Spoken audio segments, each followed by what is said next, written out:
Olá pessoal, tudo jóia com vocês?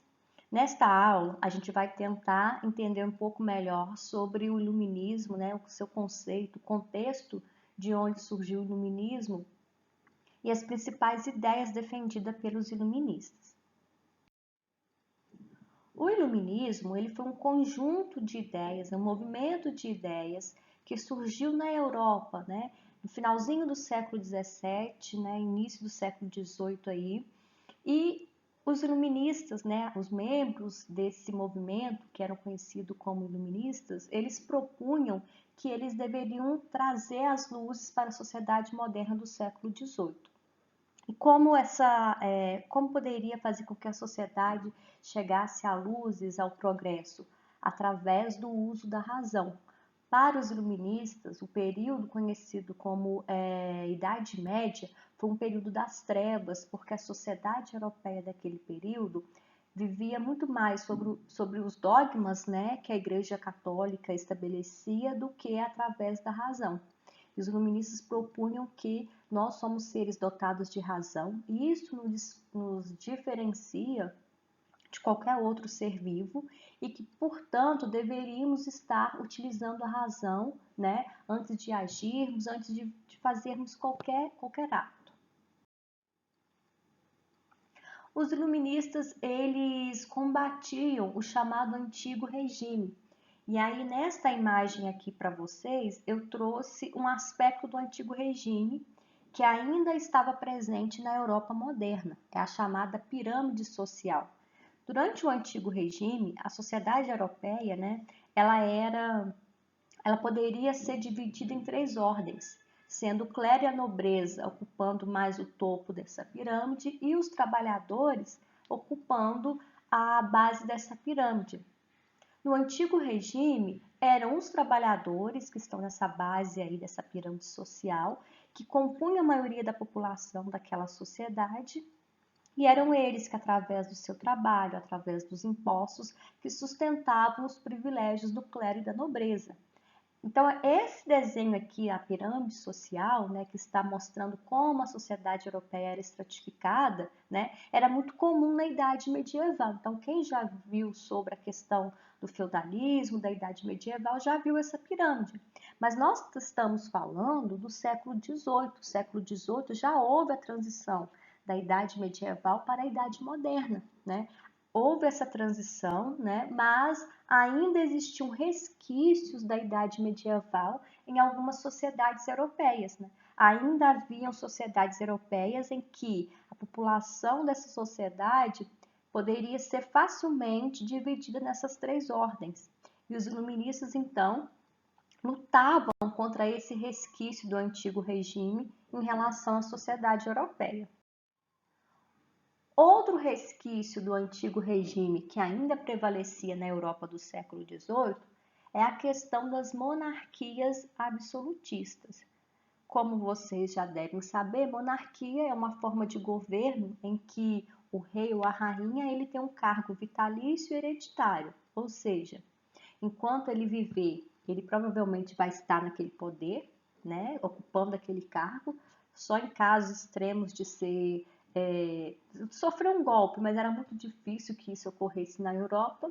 E a questão de ser hereditário, porque quando esse rei ou rainha morresse, não haveria uma eleição para escolher um novo governante. Geralmente era um parente mais próximo do rei ou da rainha que tomava o poder, tá? Então, o povo não tinha, nesse período aí em que as monarquias absolutistas prevaleciam, o povo não tinha direito à escolha. Era algo hereditário, ok?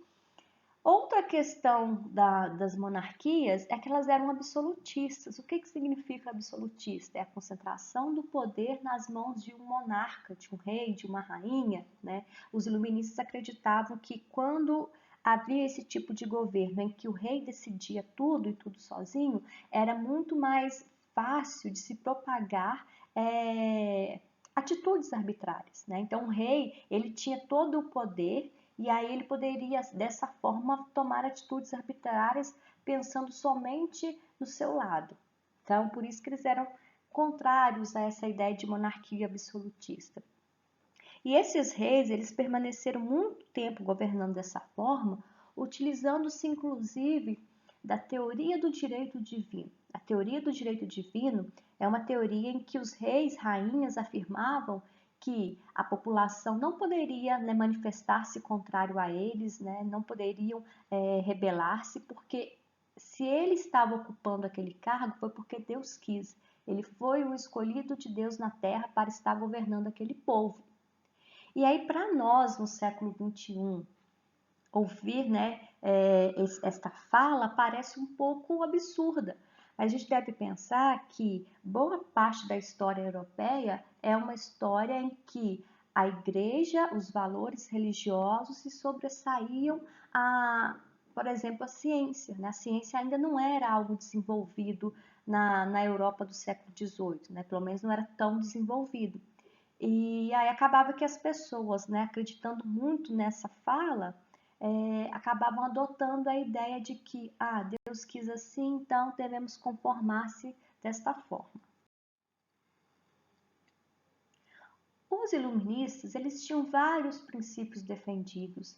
Boa parte desses princípios, eles estão contidos na maioria da Constituição de vários países, né? Inclusive a Constituição do Brasil. A gente vai ver aqui pontos específicos que o Brasil adota dessas ideias iluministas.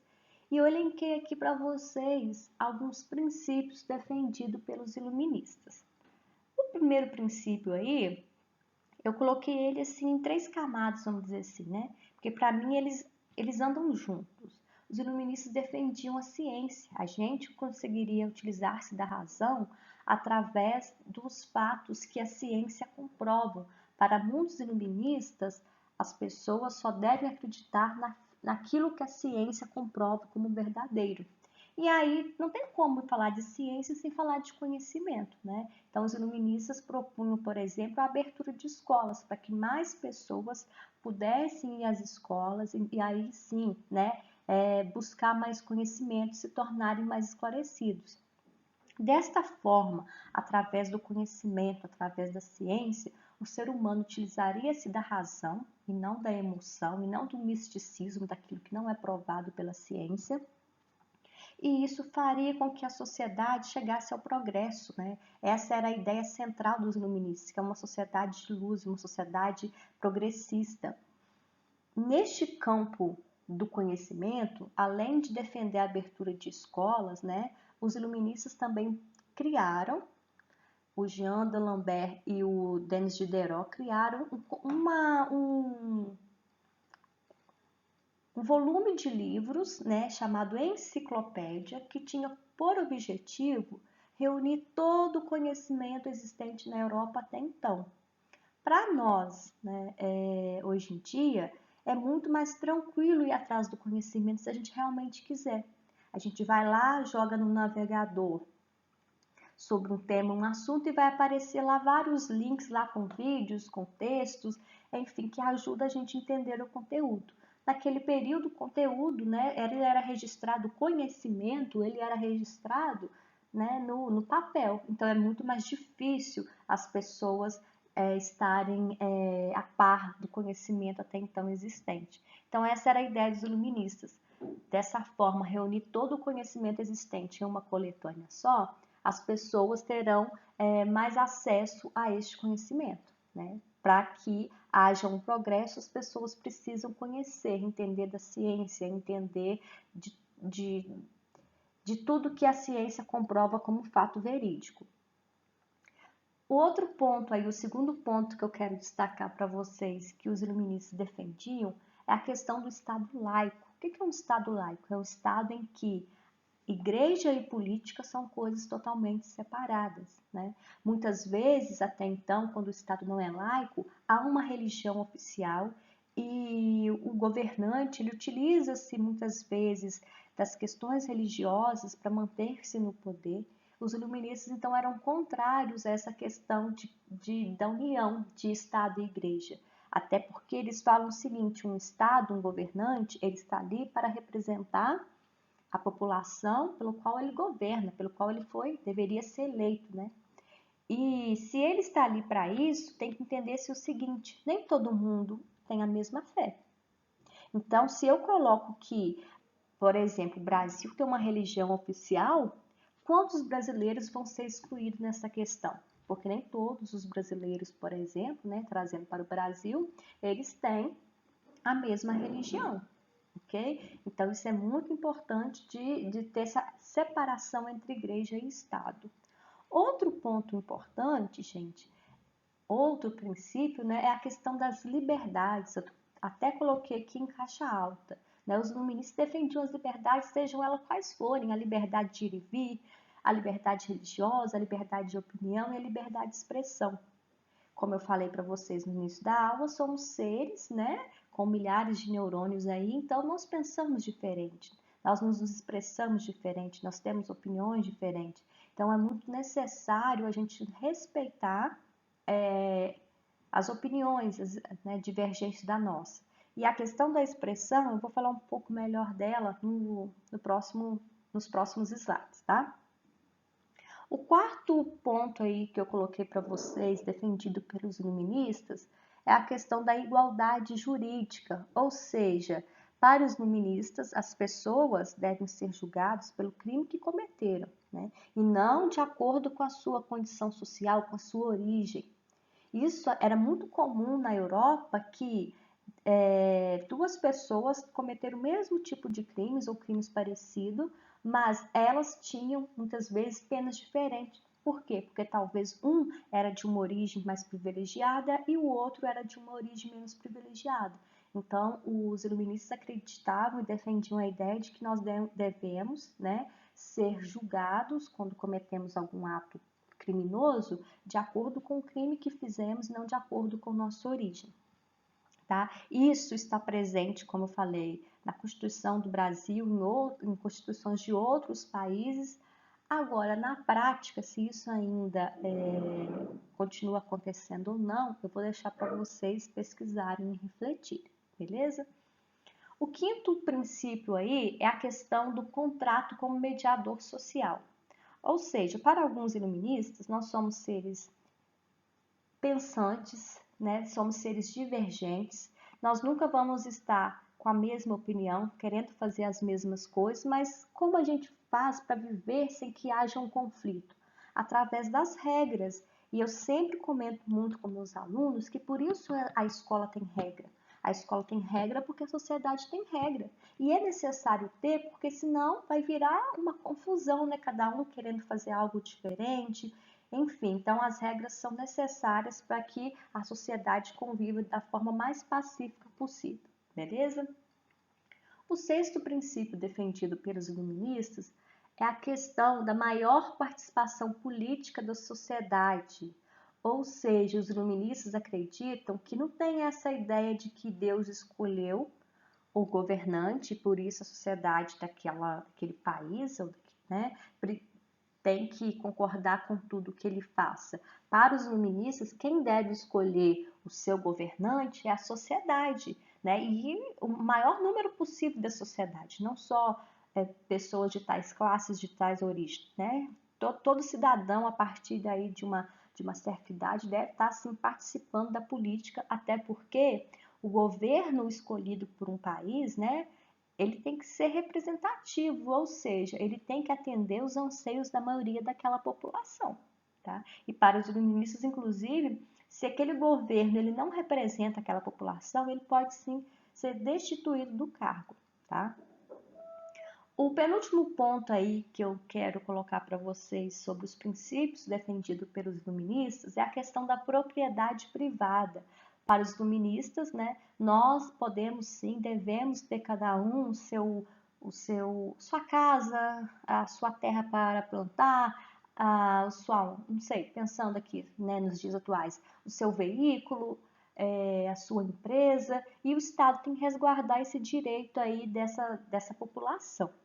Pensando na questão econômica, né, como eu falei de Estado, os iluministas propunham que o Estado deveria resguardar esse direito, mas não deveria intervir na economia. Por que não deveria intervir na economia? Porque para os iluministas, muitas vezes, a economia se regulariza sozinho. Essa ideia da economia regularizar-se sozinha foi tão importante para alguns iluministas que o François Quesnay criou, né, uma teoria econômica chamada de fisiocracia. Fisiocracia estabelecia que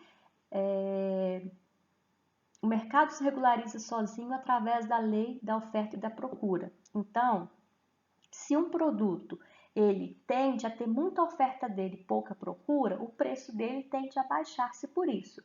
Caso contrário, o produto ele tem pouca oferta e muita procura, o preço dele, né, tende a subir porque ele quase não está disponível no mercado e tem muita gente procurando por ele. Hoje em dia, nós sabemos que não é só isso que regulariza, né, o preço de um produto, mas isso também conta a questão da lei da oferta e da procura. Gente, a todo momento os iluministas eles estão defendendo algumas ideias e estão criticando, né, alguns reis, rainhas, monarcas que prevaleciam-se no poder, utilizando-se do poder absoluto, utilizando-se da teoria do direito divino, né? Mas alguns monarcas, eles em vez de combaterem essas ideias iluministas, eles começaram a perceber o seguinte: vamos adotar algumas ideias iluministas, vamos tentar colocar na prática e assim também tentarmos continuar no poder. Então, esses monarcas, né, que adotaram alguns princípios iluministas, eles ficaram conhecidos como déspotas esclarecidos. E aqui eu elenquei para vocês algumas práticas que esses monarcas adotaram. Eu não vou aqui me ater a todos, mas eu queria destacar a questão da proibição da censura dos livros.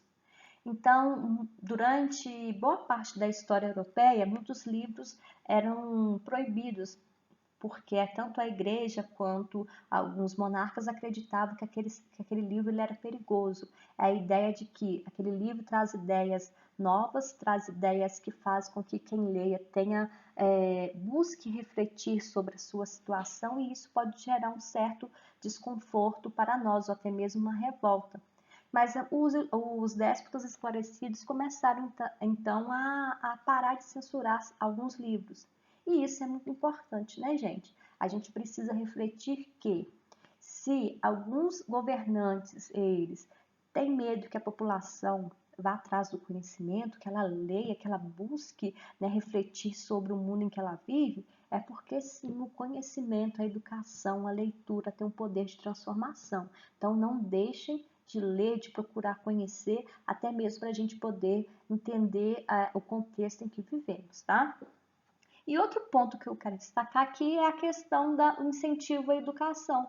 Então, como eu falei, a questão do conhecimento era dos princípios mais defendidos pelos iluministas. E alguns monarcas, esses déspotas esclarecidos, procuraram colocar essa questão do conhecimento em prática de que forma? Abrindo, por exemplo, mais estabelecimentos educacionais, né? Ampliou-se a educação, ampliou-se as escolas, começou a atender um maior número de pessoas. Ainda não era o suficiente. Outro ponto para vocês pensarem, né? Lutou-se para abrir as escolas, né? Para que as pessoas tivessem direito à educação. Hoje, se a gente quiser realmente, né? A gente tem como ter uma educação aí, enfim, é só para a gente refletir da importância das escolas e da educação, tá? Tiveram vários iluministas, né? Várias pessoas que compunham esse movimento aí de ideias e eu vou destacar 3 para vocês. O primeiro, carinha aí que eu vou destacar, é o Voltaire.